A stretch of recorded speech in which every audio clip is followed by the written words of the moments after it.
Hello everyone and welcome back. So this time we're going through stress and strain transformations. It's two full chapters in a single big chunk. And the reason is because honestly a lot of this stuff just repeats over and over again for stress and strain. Like they have the same equations almost. They have the same principles. And then we're going to connect them together. So I figured why keep them separate? Let's put them all into one little section. So we're going to cover a lot of material here, and then do quite a few examples and group problems. So don't worry about it too much. You're going to see it all and get some time to practice. Let's jump right into it. First off, why do we care?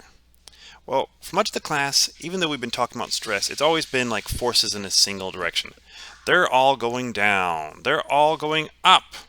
There's a beam, yes, and it's bending, but it's got a stress that's going to the right or a stress that's going up.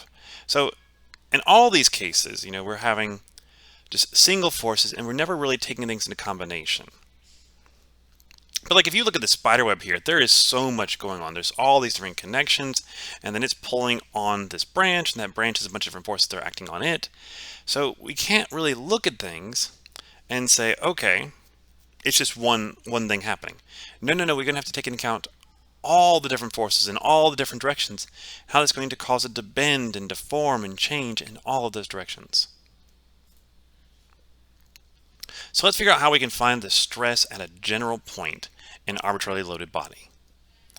Now, we know how to do this. Like, we could have some body that's got a bunch of forces. If we want to, we can turn it into a single resultant force. Like, so I can say, okay, well then this is the resultant force R right here. What happens if I was to cut that body arbitrarily? So, I cut it in half along the YZ plane. I cut it in the XY plane. I cut it in the XZ plane right here. And what you see is that depending on where I cut it, I have three different stresses I'll see along those three different axes, and I'll have a bunch of different shear stresses as well. So depending on where I cut, what direction I'm looking at, I'm going to see very, very different things. So to summarize all these possible configurations, we're choosing three perpendicular configurations here. To summarize all of them, I'm going to use an element called the stress element. It looks something like this. There we go. And I'm going to erase on my ink to make it a little bit simpler. There we go. And so this is just helping us to view it graphically, what's happening at a single point with an element.